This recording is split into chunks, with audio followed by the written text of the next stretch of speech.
y alcé mis ojos y miré.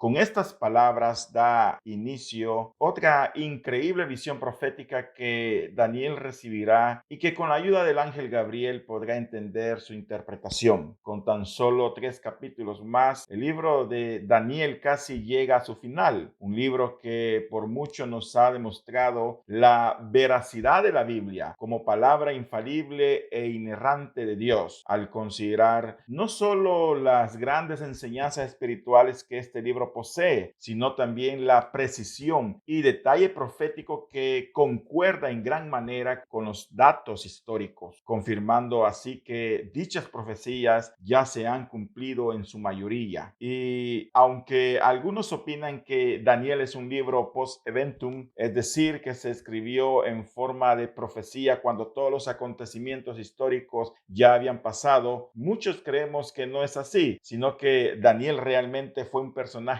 histórico a quien Dios le reveló tremendas profecías. Hoy continuaremos con el estudio del libro de Daniel y en esta oportunidad vamos a considerar la lucha espiritual que se da en medio del pueblo de Dios. No olvidemos que este estudio también forma parte de la serie que hemos titulado Los Profetas Mayores. Y si hacemos un recuento del libro de Daniel, este esquema conceptual puede ayudarnos a entender su contenido. Lo primero que tenemos en este libro es la aparición de Daniel y sus 3 amigos siendo deportados a Babilonia, donde intentaron borrar su identidad judía, cambiándoles el nombre, enseñándoles el idioma caldeo, todas sus ciencias, cultura babilónica y religión. Sin embargo, ya vimos que estos jóvenes hebreos se mantuvieron fieles a Dios. Luego tenemos el episodio del sueño de Nabucodonosor, donde este monarca ve una enorme estatua que se erige compuesta por varios elementos preciosos como el oro, la plata, el bronce y el hierro. Y en dicho sueño vemos cómo Dios presenta el plan profético para las naciones gentiles. Y este sueño definitivamente es impresionante porque nos habla de las futuras naciones que se levantarían para reinar en el Medio Oriente y termina apuntando al último gobierno que es el del anticristo. Este sueño fue interpretado por Daniel. Posteriormente tenemos una sección histórica narrativa donde vemos la soberanía de Dios en los asuntos humanos. Así vemos el episodio de la soberbia de Nabucodonosor, el cual manda a erigir una estatua de oro a la cual exige que se le adore. Pero los 3 jóvenes hebreos, Sadrach, Mesach y Abednego, se niegan a hacerlo, por lo cual provocan la ira de Nabucodonosor y por ello los echa en un horno de fuego. Pero de ahí Dios los salva, impidiendo que aún sus ropas se quemen, y así en medio de las llamas aparece también un ser semejante a los hijos de los dioses, tal y como Nabucodonosor lo llama, que no es más que una aparición de Cristo antes de su encarnación. La historia de Nabucodonosor termina con el relato de su locura, la cual vino como castigo de Dios por su extrema altivez. Al final el monarca recobra la lucidez de su mente y termina reconociendo que el Señor es el Dios y Él es el que pone y quita reyes. Luego se nos presenta otra historia que nos muestra la insensatez de Belsasar, el cual al profanar los utensilios del templo ve una mano que escribe en la pared anunciando la caída de Babilonia y el ascenso de Persia. Luego, seguido de esto, tenemos la doblez de Darío el Medo y la historia de Daniel en el foso de los leones. Todas estas historias que se nos presentan en el libro de Daniel nos muestran cómo el hombre es soberbio y cree que tiene todo bajo su control, pero en medio de los asuntos humanos gobierna Dios. Tenemos a Dios siempre actuando en los asuntos humanos, y aunque los reyes y gobernadores creen que tienen todo el poder absoluto, Dios sigue actuando a favor de su pueblo, y todo esto nos muestra que al final el Señor tiene control de todo, cumpliéndose así las palabras de Daniel capítulo 4 versículo 26 que dice: el cielo gobierna. Pasada esta sección histórica narrativa, se nos presenta la increíble visión de las cuatro bestias, la cual nos da detalles adicionales en cuanto al plan profético de Dios para con las naciones gentiles que no observamos en la interpretación del sueño de la estatua de Nabucodonosor, y sobre todo nos presenta una perspectiva divina del carácter bestial de los imperios que se habrían de levantar y la aparición del cuerno pequeño, quien es Antíoco IV Epífanes, un tipo del anticristo. Y lo último que estudiamos fue la profecía de las 70 semanas de Daniel, donde se nos presentó el plan profético de Dios para con la nación de Israel. A partir de aquí, las revelaciones que recibe Daniel están relacionadas con el futuro de Israel y los planes que Dios tiene para con ellos. Ahora, la última sección de este libro podríamos identificarla como las visiones referentes a la consumación del plan profético de Dios para el fin de los tiempos, comprendidas entre Daniel capítulo 10, 11 y 12. Así que para entender esta última sección que comprende los capítulos 10, 11 y 12 del libro de Daniel, presentamos este esquema conceptual que ustedes pueden observar en sus pantallas, donde se puede apreciar el panorama de la consumación del plan de Dios para con el pueblo de Israel. En este sentido, en el capítulo 10, el profeta tiene la visión del personaje celestial, quien creemos que es una aparición de Jesús antes de su encarnación. También Gabriel vuelve a hacer su aparición para revelarle a Daniel las profecías presentadas en los capítulos que continúan después del capítulo 10 y la realidad de la lucha espiritual que se libra en paralelo en el mundo inmaterial. Luego todo el capítulo 11 comprende las profecías concernientes a los reyes del norte y del sur, sus continuas guerras y la forma de cómo afectaron a Israel. Ahora, comenzando en Daniel capítulo 11 versículo 36 hasta el capítulo 12 versículo 13, el profeta recibe información de hechos relacionados con el tiempo de la tribulación escatológica que Israel experimentará cuando el anticristo haga su aparición en el escenario de la historia. Y terminamos el capítulo 12 con la esperanza de la resurrección de los muertos y la liberación final de Israel al fin de los tiempos. Así que de esta manera podríamos resumir el contenido de los últimos 3 capítulos de Daniel.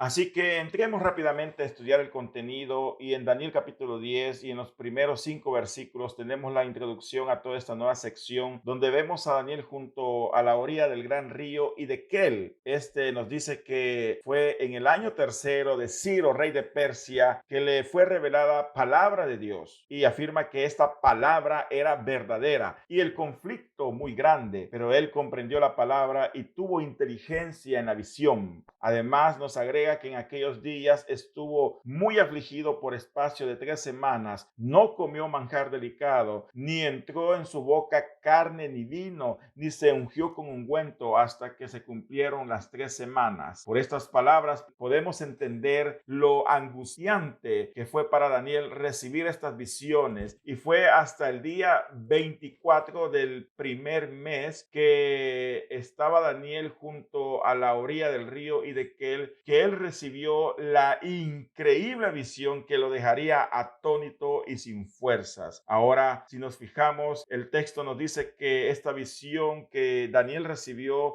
la recibió a las orillas del río Hiddekel. Y si consideramos eso, el río Hiddekel, muchos opinan que es el mismo río Tigris, solo que en este tiempo los judíos llamaban al río Tigris el río Hiddekel. Y es en este río, es a las orillas de este río que Daniel recibe esa visión que lo deja totalmente perplejo. De hecho, esta visión comienza con las palabras que encontramos en Daniel capítulo 10 versículo 5 cuando dice: y alcé mis ojos y miré.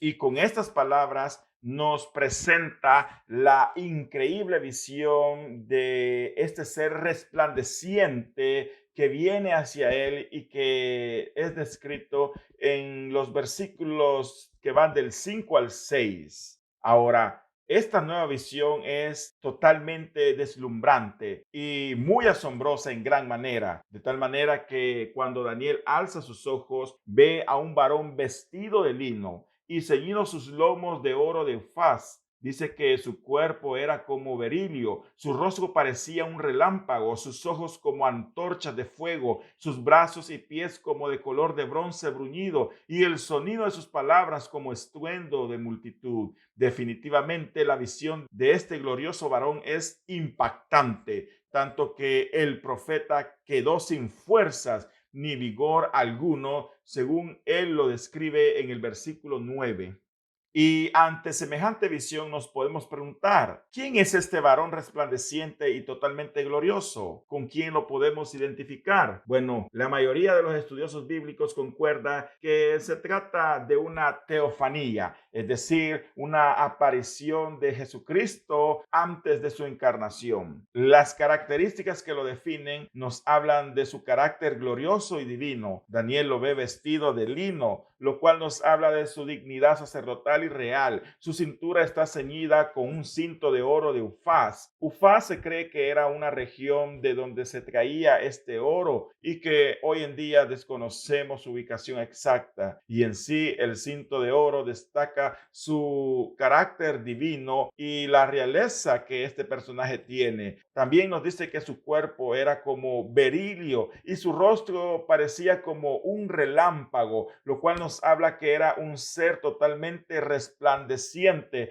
como las más magníficas piedras preciosas y brillantes de esta tierra, que a su mismo tiempo es un símbolo de su gloria. De acuerdo con la visión de Daniel, este varón resplandeciente tiene sus ojos como antorchas de fuego, lo cual nos habla de su capacidad de juez justo, de escudriñar todos los corazones y mentes. Luego sus brazos y sus pies son como el bronce bruñido, lo cual es un indicativo de poder y capacidad de aplastar en un juicio a todos sus enemigos. Y finalmente sus palabras son como el estruendo de una multitud, lo cual definitivamente nos habla de la gran autoridad que este personaje tiene.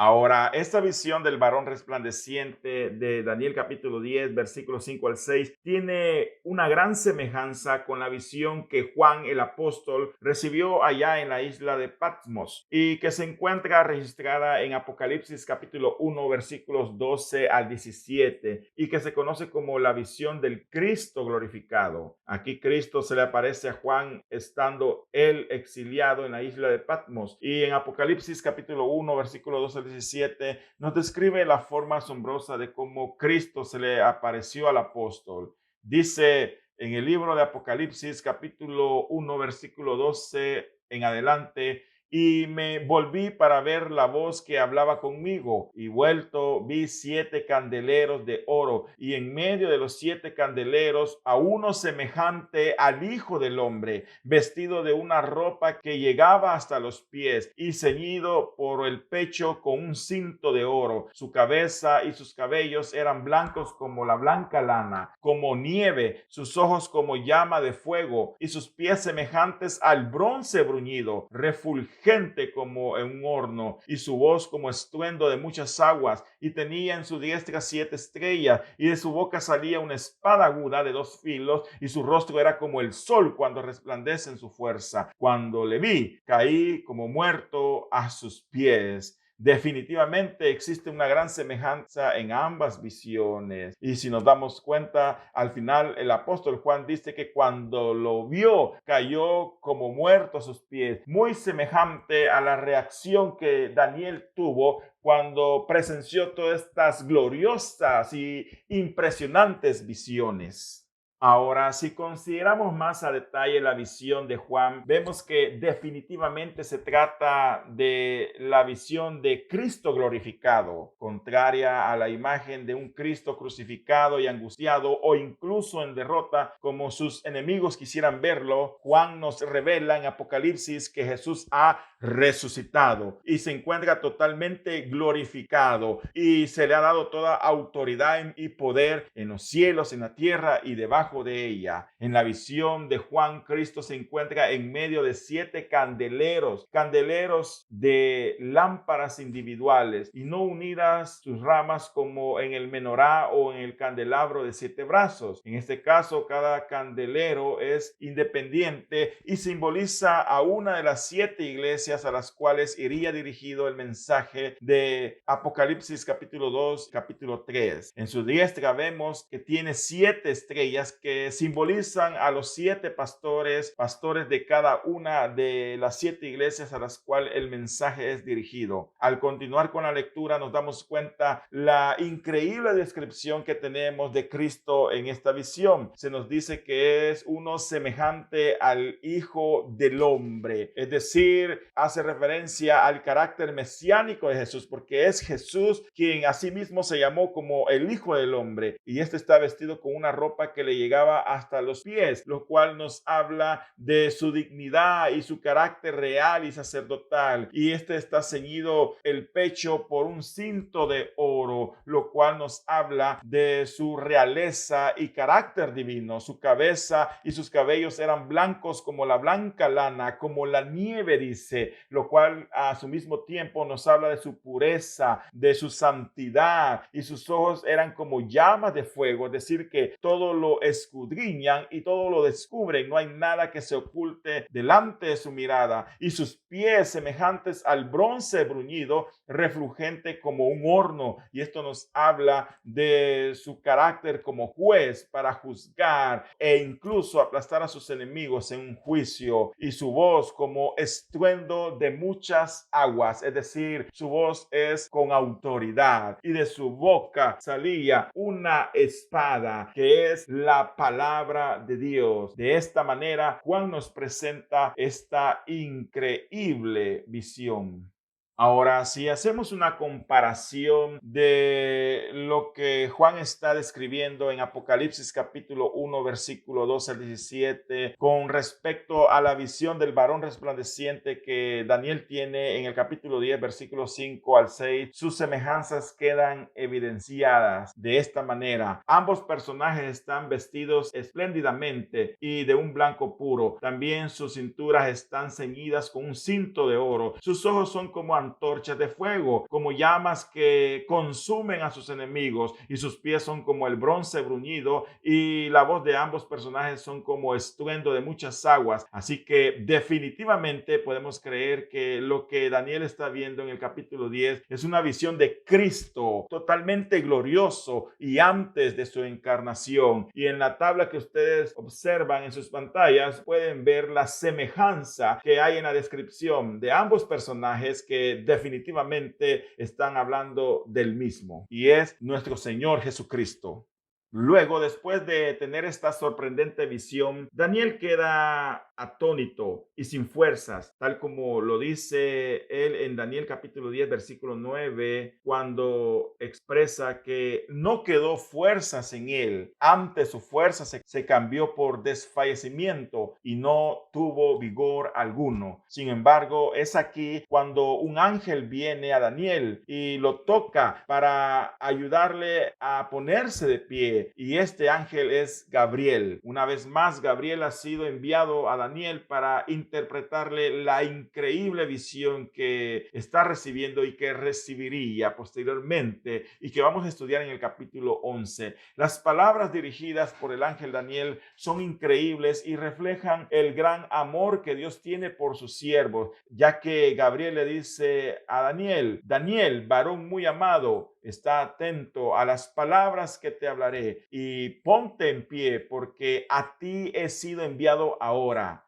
Es increíble ver cómo el Señor envía a su ángel para ayudarle a su siervo en la interpretación de la profecía que habría de recibir, y le llama Daniel, varón muy amado, porque realmente tanto Daniel como todo su pueblo es muy amado a los ojos de Dios. Y aunque en esta tierra podamos atravesar por dificultades, por problemas, por situaciones adversas donde a veces pensamos que estamos solos, pero no es así. El Señor está con nosotros. Él envía a su Santo Espíritu para fortalecernos, para respaldarnos, y envía a sus ángeles para que también ellos peleen por nosotros esas batallas espirituales de las cuales nosotros no podemos percibirlas en este mundo material. Y como Daniel, todos nosotros, los que hemos creído en Dios, somos personas muy amados, hijos muy amados por nuestro Dios Todopoderoso. Y esto nos hace pensar en el papel crucial que los ángeles han jugado en el libro de Daniel. Y realmente no solo aquí, sino en la literatura bíblica. Definitivamente la Biblia nos da el testimonio de la existencia de estos seres que están al servicio de Dios y que en las escrituras podemos ver algunas de sus funciones. Por ejemplo, uno de los ministerios de los ángeles es fungir como mensajeros de Dios. Y en el caso específico de Gabriel, lo vemos en el Evangelio según Lucas, en el capítulo número 1, siendo el mensajero de Dios que fue enviado para entregar el mensaje a Zacarías, que anunciaba el nacimiento de Juan el Bautista. Luego, más adelante, en este mismo capítulo 1 de Lucas, lo vemos entregando el mensaje a María acerca del nacimiento de nuestro Señor Jesucristo. Así que definitivamente los ángeles son seres que entregan los mensajes de Dios, y de hecho su mismo nombre ángel en griego significa eso mismo, mensajero.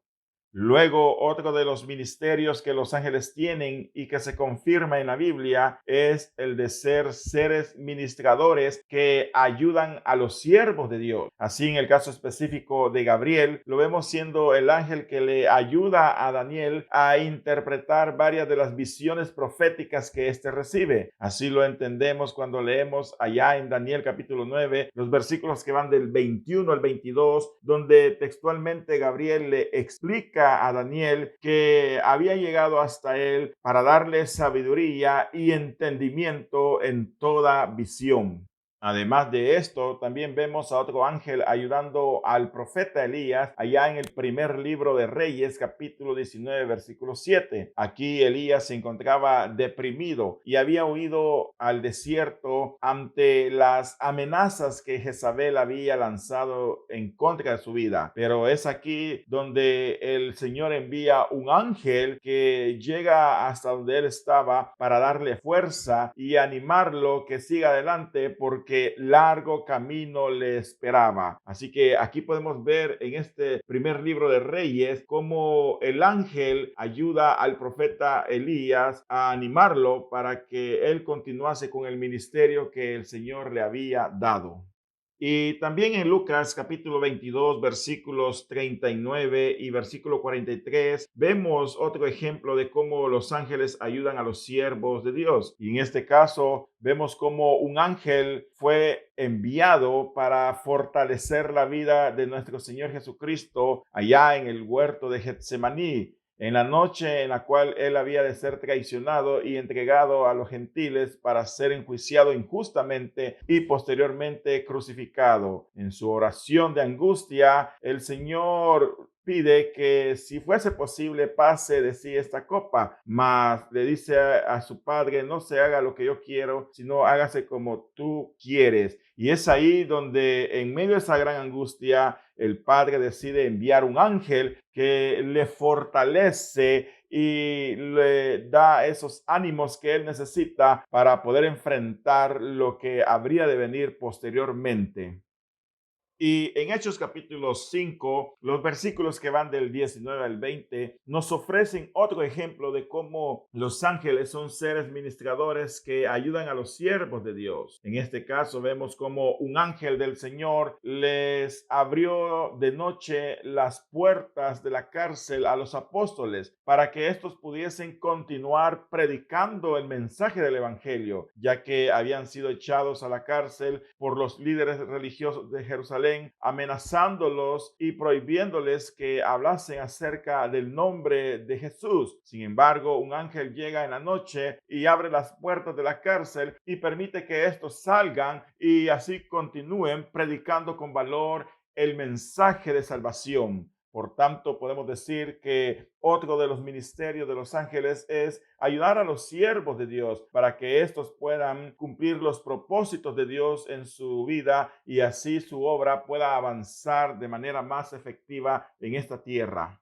Aparte de todo esto, también podemos encontrar que los ángeles son seres protectores del pueblo de Dios. Por ejemplo, en Éxodo capítulo 33, el versículo 2, ahí Dios le promete a Moisés que enviaría su ángel delante de Israel para protegerlos del cananeo, del amorreo, del heveo, del ferreceo y del jebuseo, y que Dios estaría con ellos durante todo el tiempo de su peregrinación en el desierto. Así que definitivamente también los ángeles son seres que protegen al pueblo de Dios. Son seres que Dios ha enviado para darle protección a sus hijos. Y definitivamente esto lo confirma el Salmo 34:7, ya que ahí se nos dice que aquellos que temen al Señor, sus ángeles acampan a su alrededor y los defienden. Así que podemos decir que los ángeles son seres que protegen a los hijos de Dios. Muchas veces nosotros no logramos entender esta realidad espiritual, y es que realmente Dios nos cuida, Él nos protege, su Espíritu Santo está con nosotros, pero también el Señor envía a sus ángeles para que peleen nuestras batallas, para que nos protejan de cualquier mal que pueda venir a nuestras vidas, y de esta manera el Señor pone un cerco de protección alrededor de nuestras vidas.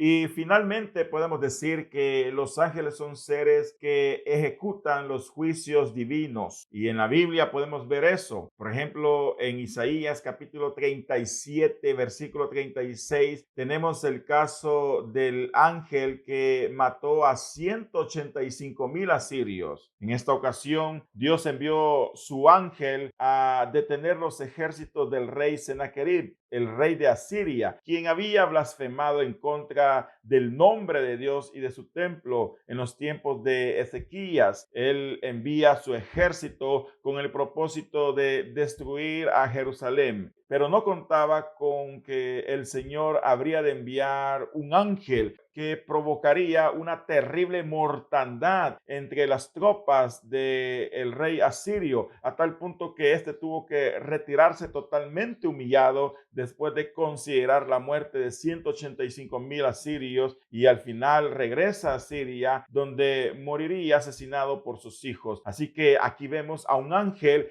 ejecutando un terrible juicio en contra de este ejército asirio, provocando así la muerte de 185,000 asirios. Luego tenemos otro ejemplo en el segundo libro de Samuel, capítulo 24, donde se nos narra la ocasión cuando David mandó a levantar un censo en todo Israel. Esto desagradó al Señor porque David estaba confiando más en el número de su ejército que en la protección divina y el respaldo que Dios le podía dar. Por tanto, el Señor decidió enviar como castigo a este pecado a su ángel a fin de traer una gran mortandad sobre todo Israel. Se nos dice en el segundo libro de Samuel, en el capítulo 24, versículo 15-17, que desde la mañana hasta el tiempo señalado, un ángel del Señor avanzó sobre toda la nación de Israel, desde Dan hasta Beerseba, trayendo una gran mortandad a tal punto que murieron 70,000 hombres por causa de dicha peste. Pero cuando el ángel llegó a Jerusalén, el Señor se compadeció de la ciudad, y David, al observar al ángel listo para ejecutar el terrible juicio sobre la ciudad, clamó a Jehová pidiendo que se le castigase mejor a él y a su familia y no a las demás personas habitantes de Jerusalén, porque al final era él el que había pecado. Pero ahí el Señor se arrepiente y detiene al ángel e impide así que el juicio continúe sobre la ciudad de Jerusalén. Así que aquí podemos ver otro ejemplo de cómo los ángeles en ocasiones son seres que ejecutan terribles juicios divinos.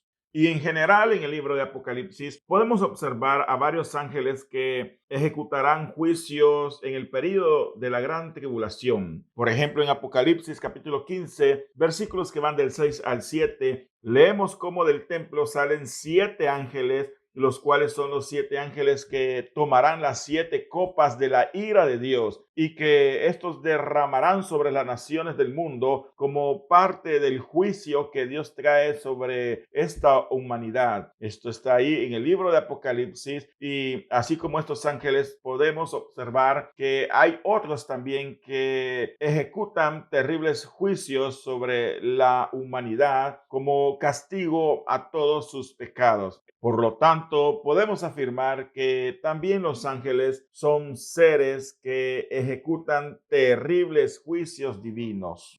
Ahora, volviendo al libro de Daniel, en el capítulo 10, en los versículos que van del 12 al 13, encontramos una realidad que también las escrituras nos testifican, y es la realidad de la lucha que se libra en el campo espiritual. Realmente algunos han hablado acerca de la lucha espiritual o la guerra espiritual, pero el problema con esto es que han introducido doctrinas erradas y exageradas al respecto. Sin embargo, esto no quita el hecho de que se desarrolla una lucha espiritual de la cual debemos estar conscientes, y en estos versículos podemos apreciarlo. En este pasaje en específico, Gabriel le dice a Daniel que desde el primer día que dispuso su corazón para entender estas visiones, él fue enviado para darle una respuesta a sus dudas. Sin embargo, hubo alguien quien retrasó su llegada, y este fue el príncipe de Persia, el cual dice que se le opuso para impedir que llegase a Daniel con el mensaje, y de no ser por Miguel, uno de los principales príncipes que le ayudó, Gabriel no hubiese podido llegar hasta donde Daniel estaba, ya que el príncipe de Persia era más fuerte que él y no había forma de que lo pudiese vencer.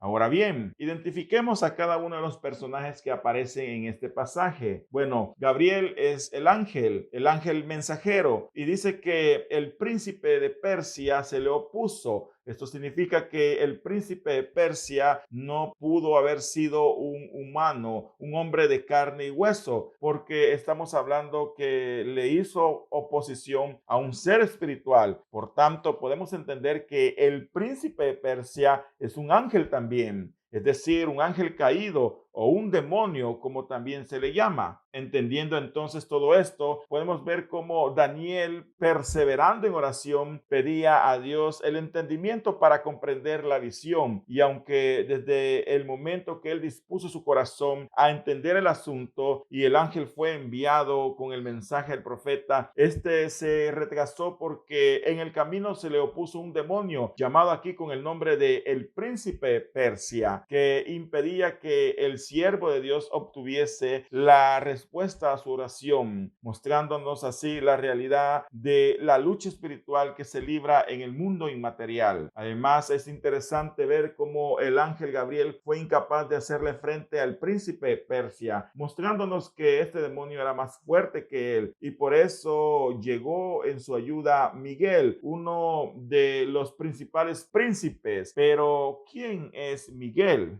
Bueno, en la epístola de Judas se le llama el arcángel Miguel, y en este caso el sufijo arc de arcángel sugiere en el griego original un rango superior, como dando a entender que es el comandante general de las huestes angelicales de Dios. Aparte del libro de Daniel, lo vemos disputando el cuerpo de Moisés con Satanás, allá en Judas 9. Sin embargo, por ser Satanás un ángel de mayor rango o poder con respecto a Miguel, al final Miguel lo único que hizo fue invocar el nombre del Señor diciendo: el Señor te reprenda, el Señor te reprenda. Luego también allá en Apocalipsis capítulo 12, versículos que van del 7 al 8, vemos a el arcángel Miguel comandando las huestes angelicales de Dios en contra de Satanás y sus demonios durante el tiempo de la gran tribulación, tiempo en el cual se librará esta batalla en los cielos, donde Satanás y sus ángeles serán arrojados fuera de los cielos. Así que en el caso del libro de Daniel, el arcángel Miguel fue quien contendió contra el príncipe de Persia para que así Gabriel pudiese llegar a Daniel. Por tanto, todo esto nos revela la realidad de una contienda que se libra en dos campos, el material y el espiritual. En Daniel capítulo 10, versículos que van del 18 al 19, vemos cómo el ángel Gabriel había llegado a Daniel y tocándole le dio fuerzas y le animó a no darse por vencido. Pero en los versículos que van del 20 al 21, Gabriel afirma que su lucha no había terminado porque tendría que seguir contendiendo con el príncipe de Persia y al terminar él vendría el príncipe de Grecia, pero estaba seguro de que el arcángel Miguel lo ayudaría en todo esto. Por tanto, podemos entender cómo esta contienda entre Gabriel y los príncipes de Persia y Grecia nos hablan acerca de la lucha que se libra en el campo espiritual. Es interesante también el detalle que a estos demonios se les llama el príncipe de Persia y el príncipe de Grecia, probablemente sugiriendo que se trata de no cualquier demonio, sino demonios de mayor rango. De alguna manera, algunos a veces los llaman principados, el principado de Persia y el principado de Grecia, seres demoníacos de mayor rango entre las huestes malignas que Satanás tiene, que influyen negativamente en los corazones y en las vidas de los monarcas o de las personas con poder en los gobiernos, para que estos gobiernos se alejen totalmente de Dios, establezcan leyes totalmente anticristianas y conduzcan a esta humanidad por medio de ideologías y leyes que van en contra de su santo evangelio. La influencia demoníaca sobre este mundo es evidente. De hecho, el apóstol Juan en su primera carta nos dice que el mundo entero está bajo el control del maligno. Así que no sería muy descabellado entender o pensar que este mundo se encuentra gobernado por las huestes malignas que influyen negativamente en las personas y que hay principados y hay otros demonios que están encargados de regir e influenciar las voluntades humanas de los gobernadores para que estos se alejen de Dios y sus leyes e ideologías y filosofías sean totalmente anticristianas. Así que después de haber considerado todo esto, nosotros los cristianos debemos estar conscientes que mientras libramos nuestras luchas en este mundo material, en el plano espiritual se están librando otras, donde ángeles y demonios tienen una participación, por lo que ignorarlo no podemos, o decir que esto no es así sería insensato de nuestra parte. De hecho, Pablo nos invita en Efesios capítulo 6, versículos que van del 10 al 12, a vestir la armadura del cristiano para poder resistir los ataques del enemigo, ya que nuestra lucha no es en contra de carne ni sangre, es decir, no es una lucha que desatamos con seres humanos, sino en contra de fuerzas espirituales de maldad. Y en los versículos el apóstol nos sugiere que estas huestes malignas están organizadas como una especie de ejército, ya que las presenta como principados, potestades, gobernadores de las tinieblas de este siglo, huestes espirituales de maldad en las regiones celestes.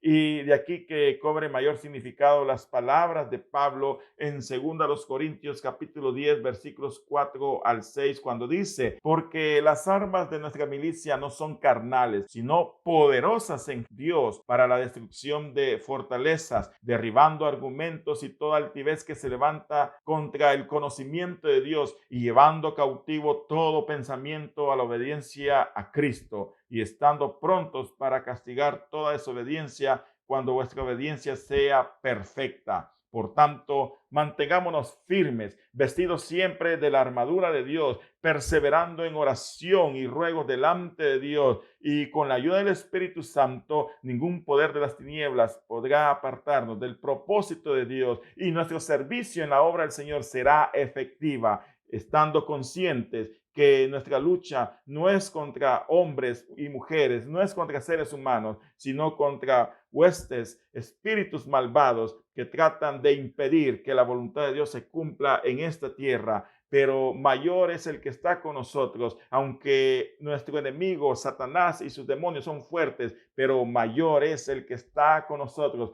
que el que está en el mundo, porque nosotros le servimos al nombre que es sobre todo nombre, nombre en el cual toda rodilla se doblará, el nombre de nuestro Señor Jesucristo. Y tenemos la palabra de Dios como poderosa espada defensiva para hacerle frente a todas estas huestes malignas que tratan de impedir el avance del reino de Dios en esta tierra.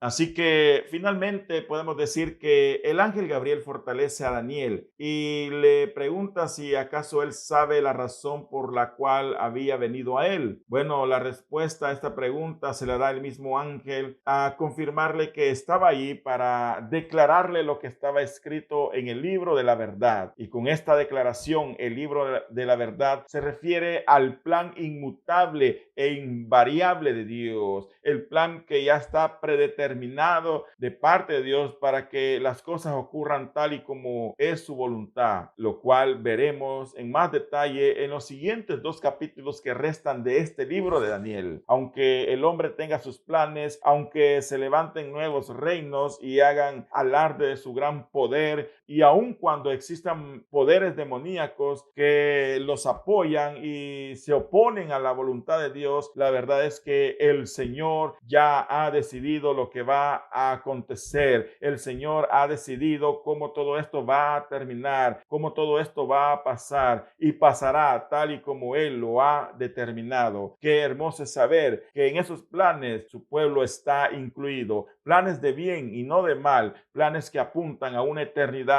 donde reinaremos juntamente con Cristo Jesús. De esta manera, el capítulo 10 es presentado, este capítulo maravilloso que hoy hemos considerado y hemos visto cómo hay fuerzas espirituales que se oponen constantemente y nosotros estamos en medio de esta contienda espiritual. Pero no debemos temer porque el Señor está con nosotros, su Espíritu Santo nos respalda y hay ángeles que también desencadenan esta lucha a favor de los planes de Dios y ciertamente los propósitos de Dios se cumplirán. Y en los siguientes capítulos vamos a ver el plan de Dios para con la nación de Israel hasta el fin de los tiempos. Sin embargo, esto lo haremos en la próxima oportunidad. Hoy el tiempo se ha terminado y no nos queda más que darle gracias a Dios por este estudio. Oremos. Padre que estás en los cielos, gracias te damos, Señor, por este estudio maravilloso del libro de Daniel. Hoy tuvimos la oportunidad de estudiar el capítulo número 10, un capítulo muy hermoso, Señor, que nos arroja hermosas verdades, tremendas verdades espirituales. Ayúdanos, Señor, para seguir perseverando en la fe, para entender que esta también es una lucha espiritual y no descuidar nuestra vida espiritual, nuestra vida devocional, para que a través de tu Santo Espíritu podamos vencer cualquier prueba, cualquier oposición que tengamos en nuestras vidas. Ayúdanos, Señor, a cumplir tus propósitos, propósitos que tú has establecido para nosotros. En el nombre de Jesús te lo pedimos todo, eterno Señor. Amén y amén.